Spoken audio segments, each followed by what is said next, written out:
Buongiorno, benvenuti tutti a questo talk dedicato all'autoconsumo collettivo e alle comunità energetiche in particolare, organizzato dalla Confraginato Imprese Veneto nell'ambito della Settimana dell'Energia e della Sostenibilità indetta dalla Confartigianato Nazionale.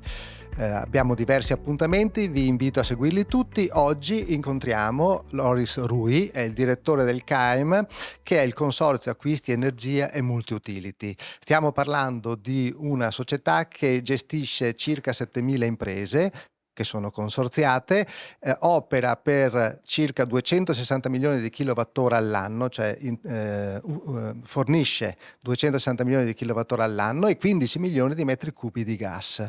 È un consorzio promosso da 32 associazioni territoriali, tutte della Confraginato, sparse per l'Italia.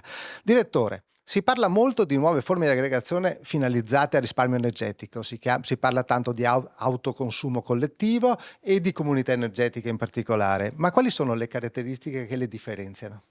Beh, anzitutto cominciamo a dire che inevitabilmente il mondo delle imprese deve preoccuparsi di autoprodurre energia ai fini di autoconsumarla e quindi ottenere un doppio obiettivo, sostanzialmente un obiettivo di tipo ambientale, ad esempio il fotovoltaico, e un obiettivo di tipo economico. Oggi più che mai i costi di energia sono diventati altissimi. Quindi la prima operazione che il sistema Confartigianato deve fare e sta facendo è quello di spingere il sistema delle imprese a dotarsi di fonte rinnovabile.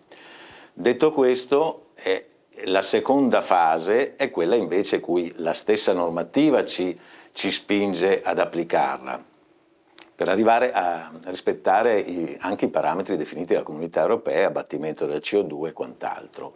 In questo senso si presentano gli autoconsumatori collettivi come una soluzione, oppure le comunità energetiche. Gli autoconsumatori collettivi non sono altro che, semplificando al massimo, i condomini, e quando parliamo di condomini parliamo ovviamente anche di condomini orizzontali, non solo quelli tradizionali, cioè i condomini dove magari ci sono più imprese nello stesso sito.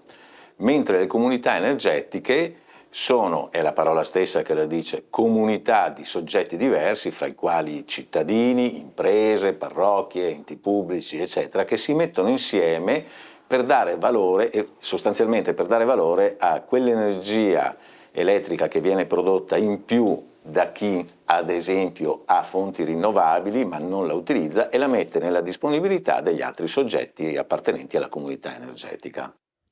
Quindi una piccola impresa artigiana può aderire all'uno o all'altra, dipende qual è l'opportunità che arriva in quel momento. Esatto, praticamente se un'impresa artigiana si colloca all'interno di un condominio, come nella fattispecie quello che raccontavo prima, può aderire appunto al raggruppamento degli autoconsumatori collettivi, o invece può aderire normalmente, come potrebbe fare qualsiasi altro soggetto, a una comunità energetica. In questo senso CAEM, ma tutte le confederazioni, tutte le associazioni aderenti al sistema Confartigianato si stanno organizzando proprio per lanciare il meccanismo delle comunità energetiche. La chiave di lettura che noi vediamo è proprio quella di dire: dopo che abbiamo messo pannelli fotovoltaici, ma anche altre forme di energia rinnovabile, uniamoci, mettiamoci insieme e diamo più valore a quell'energia prodotta in sovrappiù, che si chiama energia condivisa, cioè produco dell'energia, non la utilizzo tutta, quella che avanza viene messa a disposizione degli altri. Qui le piccole imprese, secondo noi, secondo il nostro sistema, secondo Confartigianato, sostanzialmente potranno avere una forte voce in capitolo e determineranno molte scelte territoriali sulle tematiche energetiche. E quindi nelle due opportunità ce n'è una più vantaggiosa dell'altra per una piccola impresa o sono equivalenti? No, sì, sono diverse, ma non è la diversità prevalente è su due aspetti. Uno, sugli incentivi, che per quanto riguarda gli autoconsumatori collettivi sono leggermente inferiori rispetto a quelle delle comunità energetiche. C'è una complessità maggiore invece proprio organizzativa per quanto riguarda una comunità energetica. D'altro canto dobbiamo immaginare che non è che si può costituire una comunità energetica prendendo ad esempio un'azienda, una famiglia che magari sono a 36 km di distanza. Tutti devono far parte di un medesimo territorio e quindi devono essere costituite intorno a quelle che si definiscono le cabine primarie. Quindi tu fai una comunità energetica unendo vari soggetti alla sola condizione che questi siano entro un perimetro definito dalla normativa sostanzialmente. Sì, quindi lei parlava di burocrazia, un po' di complessità. Quindi il ruolo, per esempio, di un consorzio come il CAEM è quello di aiutare le imprese a sfruttare queste opportunità e anche a proporgliele. Esattamente, e qui diciamo pure che c'è un'abbinata molto forte fra le associazioni provinciali di Confartigianato e il CAEM. L'insieme di questi due soggetti permette di poter sostenere, o meglio ancora, di aggregare le aziende in prima battuta, ma poi anche le famiglie, i loro dipendenti, i pensionati, eccetera, di un dato territorio e aiutarli ad aggregarsi. L'aggregazione non è una cosa facile, bisogna convincere la gente, spiegare le cose bene, non basta dire facciamo le comunità energetiche perché sono belle, non è così che il meccanismo funziona.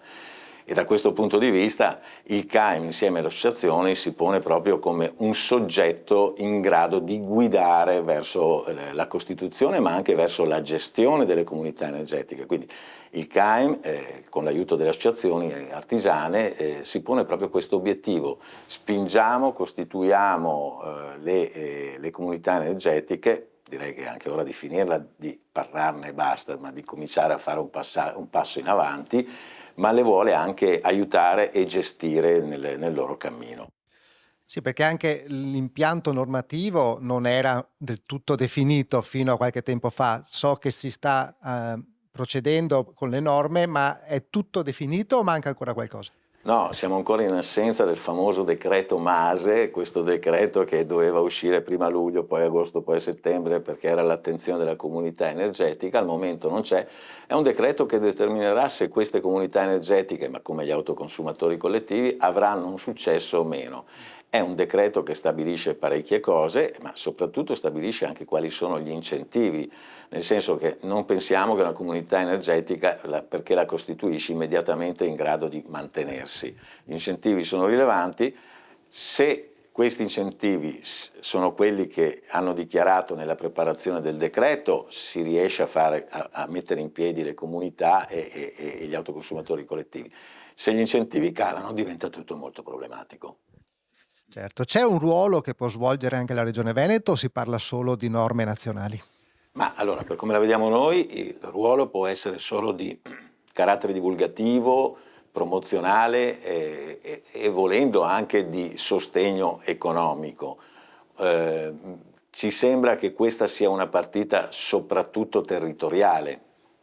Comunità energetiche sta nel concetto che proprio è una comunità in un piccolo territorio. La normativa di riferimento è quella nazionale, anzi direi che potrebbe anche preoccupare se venisse emanata una normativa territoriale regionale, perché questo rischierebbe di fare confusione. Mi pare che la Regione Veneto si stia muovendo comunque molto bene, con attenzione, mi pare anche che abbia ascoltato al momento giusto anche la Confartigianato del Veneto con le sue proposte che sono state anche recepite.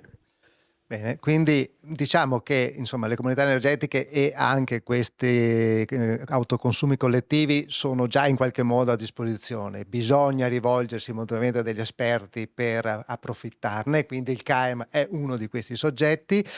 L'iter però chiaramente penso ci sia un po' di tempo per poterla poi realizzare veramente, avere la normativa completa, eccetera. Ci sono dei consigli che dall'alto del CAEM potete dare intanto alle imprese per fare un po' di efficientamento energetico nel frattempo? Assolutamente sì, nel senso che pensare di partecipare a una comunità energetica, per fare un esempio, e perché abbiamo energia da fonte rinnovabile che arriva e limitarsi a quello potrebbe essere riduttivo. Pensiamo a un'azienda, che mette il pannello fotovoltaico sul tetto dell'azienda, ma che non è intervenuta ad efficientare i processi produttivi o lo stesso stabilimento, è evidente che non risolve il problema, cioè prima cerca di ridurre i consumi e e aggiungi il fotovoltaico per autoprodurre energia elettrica. Ma se tu non intervieni per migliorare i processi efficientandoli, ma proprio efficientandoli per risparmiare energia, tu avrai sempre la stessa necessità di consumo di energia, va bene, avrai il fotovoltaico che ti dà dell'energia da autoconsumare, ma non hai migliorato, non hai risparmiato, hai ridotto i costi, è una cosa un po' diversa. In questo momento noi stiamo avviando, insieme ad altre associazioni, tutta una strategia sulla tematica dell'efficientamento energetico, stiamo costruendo un percorso insieme a dei player importanti e probabilmente nel breve le proporremo anche alle aziende, insomma. Grazie a tutti di averci ascoltato, speriamo di aver chiarito alcuni dubbi e sicuramente quello che ci portiamo a casa è che le comunità energetiche e l'autoconsumo collettivo sono comunque degli strumenti complessi e quindi è giusto ed è preferibile rivolgersi a degli esperti, in particolare all'Associazione della Confragionato e al Consorzio CAEM qui in Veneto e anche in tutto il territorio nazionale dove opera e per avere delle agevolazioni e soprattutto dei suggerimenti su quale sia la strategia migliore.